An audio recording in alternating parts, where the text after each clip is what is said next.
کیونکہ اگر کرو گے تو آخرت برباد ہوتی ہے، اور اگر نہیں کرو گے تو دنیا برباد ہوتی ہے. تو اس لیے بہتر ہے کہ فتنے میں نہ پڑو، آغاز ہی نہ ہو، کیونکہ اس سے بہت سے نفسیاتی، خاندانی، سوشل اور سماجی اور سوسائٹی کے بہت سے چیزیں جو ہیں وہ اس سے متعلق ہیں، اس کے بہت سے پہلو ہیں. یعنی نکاح صرف دو افراد کی اپنی مرضی سے کوئی طریقہ اختیار کر لینے کا، اکٹھے رہنے کا، چھوڑ دینے کا نام نہیں ہے، بلکہ اس میں ایک پوری سوسائٹی انوالو ہوتی ہے، خاندان انوالو ہوتا ہے، آئندہ نسلیں انوالو ہوتی ہیں. اس لیے یہ فیصلہ سوچ سمجھ کے کرنا چاہیے. تو اللہ تعالیٰ نے واضح الفاظ میں منع کر دیا مسلمان مردوں کو کہ وہ مشرک عورتوں سے شادی نہ کریں. کنڈیشن کیا ہے؟ حتی یؤمننا، یہاں تک کہ وہ ایمان لے آئیں، اسلام میں داخل ہو جائیں. اور اگر نہ داخل ہو تو پھر کیا ہے؟ ولا امۃ مؤمنۃ، ایک غلام، سیدھی سادی، ان پڑھ مومن عورت، خیر، زیادہ بہتر ہے، من مشرکۃ، مشرک عورت سے، کیونکہ ایمان کا وزن ہر چیز سے زیادہ ہے. ایک طرف مشرک عورت ہے جس کے پاس سب کچھ ہے، خاندانی حسب نسب بھی ہے، مال بھی ہے، جمال بھی ہے، علم بھی ہے، ذہانت ہے، جاب ہے، خوبصورتی ہے، اٹریکشن ہے، ہر چیز. ولو اعجبتکم، ہر وہ چیز ہے اس عورت کے اندر جو ایک مرد کو اٹریکٹ کر سکتی اور اس کے دل کو بھا سکتی. لیکن پھر بھی کیا کہا کہ نہیں، ایمان پہ کمپرومائز نہیں. اس کی بجائے کیا کرو؟ کوئی مسلمان عورت دیکھو، خواہ وہ دنیاوی اعتبار سے سٹیٹس میں بہت کم ہو، لیکن پھر بھی وہ بہتر ہے. کیوں بہتر ہے؟ کس چیز کی وجہ سے؟ ایمان کی وجہ سے. تو اس سے آپ اندازہ لگا سکتے ہیں کہ ایمان کا وزن کتنا زیادہ ہے، ایمان کا درجہ کتنا بڑا ہے. وَلَا تُنْكِحُ الْمُشْرِكِينَ، اور یہی حکم عورت کے لیے بھی ہے. عورت کو بھی نکاح کر کے مت دو مشرک مرد سے. عورت کے یا ایک خاتون کے جو اولیاء ہیں، ولی ہیں، ان سے کہا جا رہا ہے. اور یہاں یہ مسئلہ بھی پتہ چل رہا ہے کہ مرد تو اپنا نکاح خود کر سکتا ہے، لیکن عورت اپنا نکاح خود نہیں کر سکتی. صحیح بخاری کی حدیث ہے، لا نکاح الا بولی، ولی کے بغیر نکاح نہیں ہوتا. اور یاد رکھیے ولایت بھی صرف عصبہ کے پاس ہوتی ہے، ذوی الفروض اور ذوی الارحام کے پاس نہیں ہوتی. ابھی علم میراث انشاءاللہ پڑھیں گے آگے، تو وہاں یہ تینوں ٹرمز واضح زیادہ ہوں گی. سمپل ورڈز میں باپ کے جو رشتہ دار ہیں ان کے پاس ہوتی ہے ولایت، ماں کے رشتہ داروں کے پاس نہیں ہوتی. مثلا ماموں نہیں ولی ہوتا، خالو ولی نہیں ہوگا. ٹھیک ہے، کون ہوگا؟ دادا کی اولاد میں سے چچا، یعنی عصبہ کی طرف سے ولایت ہوگی. اس میں حکمت ہے. وَلَا تُنْكِحُ الْمُشْرِكِينَ، اور نہ تم نکاح کر کے دو مشرک مردوں کو، حتیٰ یہاں تک کہ یؤمنوا، وہ ایمان لے آئے. ہاں، اگر وہ لڑکا مسلمان ہو جائے، سچا ایمان لے آئے، تو پھر کوئی رکاوٹ نہیں ہونی چاہیے. پھر اس کو ایگو کا مسئلہ نہ بناؤ، پھر نکاح کر دو.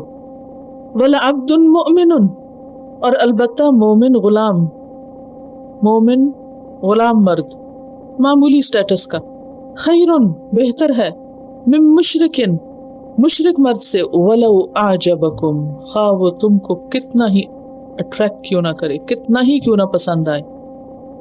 اس کے پاس بہت اچھی ڈگری ہے، بہت اچھی جاب ہے، بہت قابل ہے، بہت ذہین ہے، بہت برائٹ ہے، بہت آگے جانے والا ہے، اور آپ کو دنیاوی اعتبار سے لگتا ہے کہ آپ کی بیٹی کے لیے پرفیکٹ میچ ہے، سوائے اسلام کے تو وہ پرفیکٹ میچ نہیں ہے. مت شادی کر کے دو. اس شادی کا مطلب کیا ہے کہ آئندہ نسل کو آپ نے اپنے ہاتھوں سے جہنم میں ڈال دیا.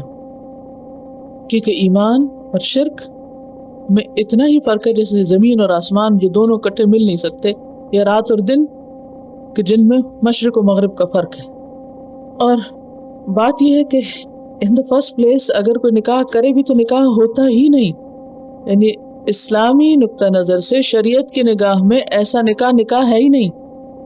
وہ سارا تعلق 100% زنا بیسڈ ہوگا.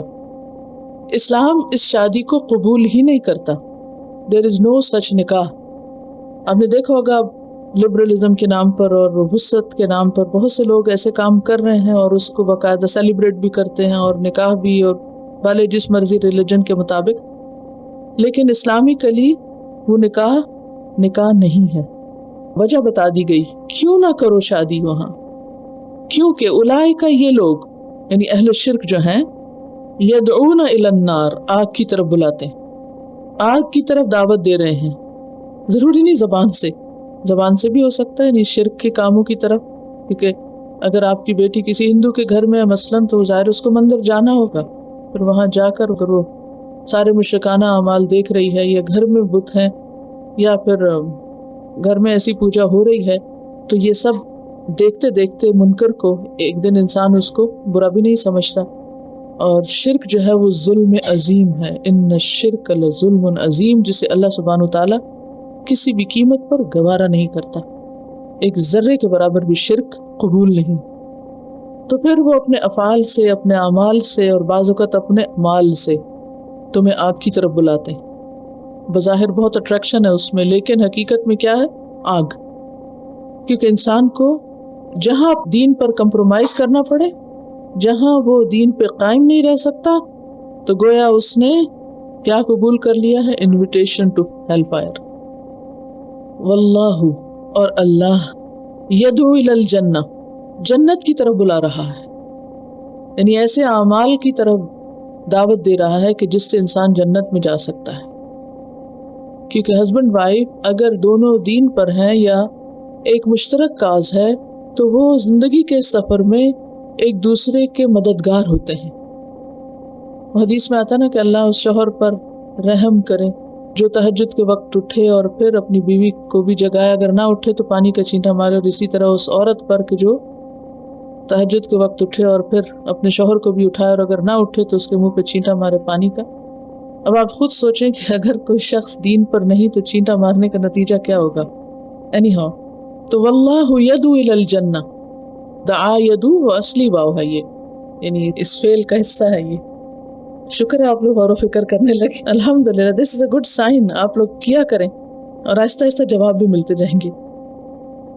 واللہ یدعو الی الجنۃ، اور اللہ جنت کی طرف دعوت دے رہا ہے کہ آؤ ایمان والے گھرانے بساؤ، ایسے گھرانے وجود میں لاؤ کہ جن کے اندر ایمان کی شمع روشن ہوں، اچھے اچھے کام کرو اور مل جل کر اللہ کی طرف بڑھو، تاکہ اینڈ میں بھی اکٹھے رہ سکو.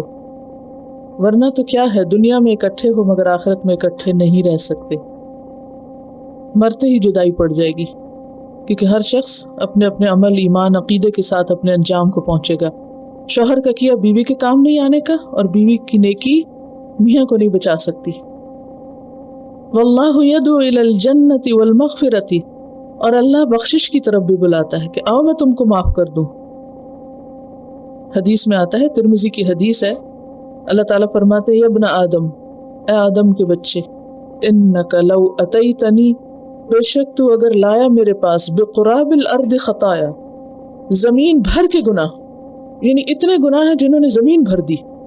ثم لقیتنی، پھر تو مجھ سے ملاقات کرے، لا تشرک بی شیئا، کہ میرے ساتھ تو کسی کو شریک نہ ٹھہرائے، لاتیتک بقرابها مغفرۃ، تو میں زمین بھر بخشش تیرے پاس لاؤں گا.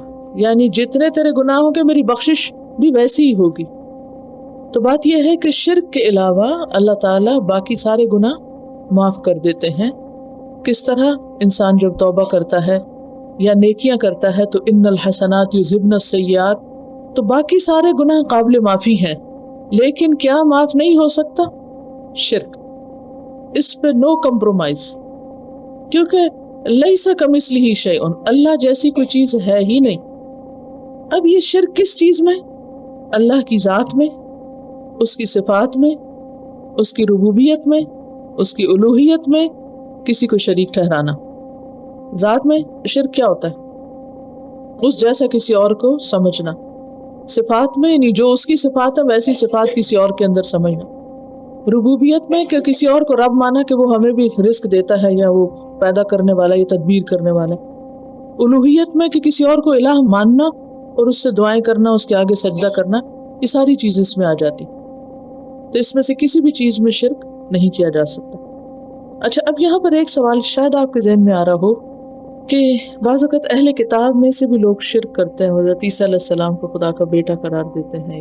تو پھر اس سلسلے میں کیا ہو؟ کیونکہ مسلمان مردوں کو کرسچن لڑکی یا یہودی لڑکی سے شادی کی اجازت دی گئی ہے تو وہ اللہ تعالیٰ کی حکمت ہے اور اس کے اوپر قرآن کی نص موجود ہے. سورۃ المائدہ آخری صورتوں میں سے ہے اور اس میں آتا ہے الیوم احل لکم الطیبات وطعام الذین اوتوا الکتاب حل لکم وطعامکم حل لہم والمحصنات من المؤمنات والمحصنات من الذین اوتوا الکتاب من قبلکم. آیت 5 ہے المائدہ کی. اس سے صاف پتہ چلتا ہے کہ مشرک مردوں اور عورتوں سے مراد وہ مشرک ہیں جیسے اہل مکہ شرک کیا کرتے تھے کہ انہوں نے طرح طرح کے بت خانہ کعبہ میں رکھے ہوئے تھے. لیکن اگر کوئی شخص اپنے آپ کو مسلمان کہتا ہے لیکن اس کے ساتھ اگر کسی قسم کے شرک میں مبتلا ہے تو وہ اس میں نہیں آتا. اسی طرح اگر کرسچن عورت ہے اگر اس کے عقیدے میں کچھ فرق ہے بھی لیکن as long as she is chaste محسنات میں سے ہے تو اس سے نکاح کیا جا سکتا ہے اور یہ اجازت خود اللہ تعالیٰ نے دی. ٹھیک ہے. لیکن اس کے علاوہ باقی کسی بھی قسم کا کفر، شرک، الحاد اس میں کوئی رخصت نہیں ہے، نہ مرد کے لیے نہ عورت کے لیے. اسلامی طریقے سے مرد نکاح کرے گا نا تو مرد اپنے طریقے پر اس سے کرے گا. مسلمان مرد جو کرسچن عورت جو ہے وہ اگر مسلمان نہیں بھی ہوتی لیکن اہل کتاب میں سے ہے، یہ ایتھیسٹ نہیں ہے، یعنی اللہ رسول قیامت آخرت سب چیزوں کو مانتی ہے تو مسلمان مرد اس سے شادی کر سکتا ہے، یعنی لیگلی اجازت ہے، اس کی رخصت ہے. لیکن لڑکی کے لیے رخصت نہیں ہے کیونکہ عموماً لڑکی کا جو رول ہے وہ پیسو ہوتا ہے اور اسے بہت سی باتیں شوہر کی سننی ہوتی ہیں تو اس کے دین کی حفاظت کے لیے اسے محفوظ رکھا گیا ہے. تو آپ دیکھیں نا کہ ایک پورا گھرانہ مسلمان ہے، اس میں اگر ایک کرسچن لڑکی آ رہی ہے تو کیا ہوگا؟ پورے گھرانے کا ایک انفلوئنس ہوگا اس پر. لیکن آپ اپنی بیٹی کو کسی کرسچن گھر میں دے دیتے ہیں، پورا گھرانہ اور پورا ان کا انوائرمنٹ جو ہے وہ کیا ہے؟ کرسچن ہے. تو آپ کی بیٹی اکیلی وہاں سروائیو نہیں کر سکتی. تو اس معاملے میں فرق ہے. اور سب سے بڑی بات یہ کہ اللہ کا جو بھی فیصلہ ہے وہ سچا ہے اور حق پر مبنی ہے. اور یہاں پر کیا فرمایا؟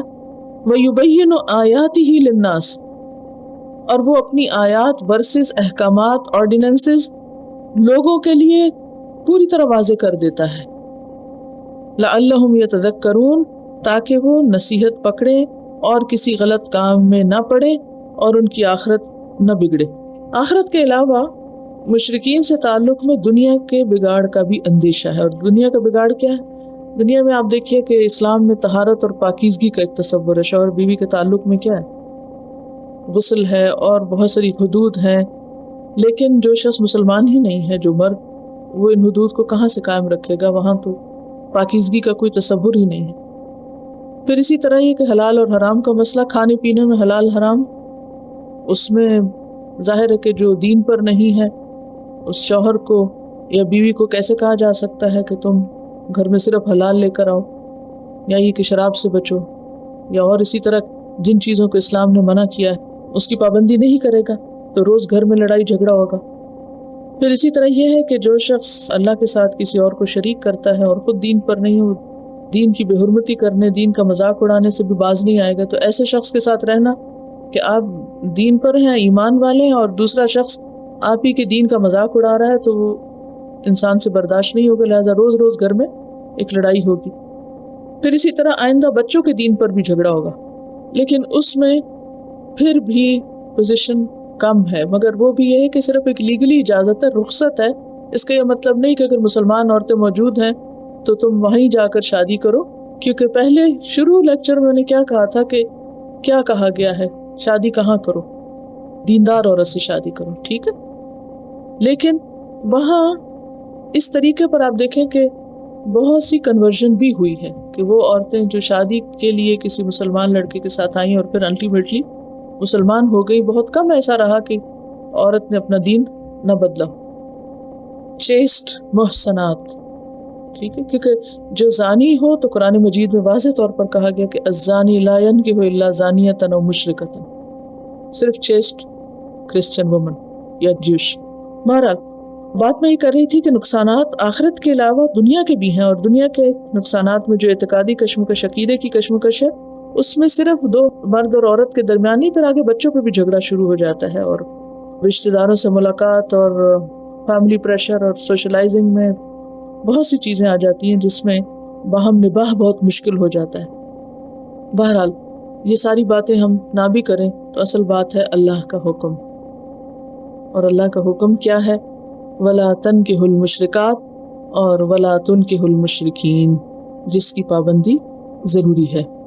دیکھیے کہ پہلے ہمیں یہ معلوم ہونا چاہیے کہ اسلام کیا ہے، ٹھیک ہے؟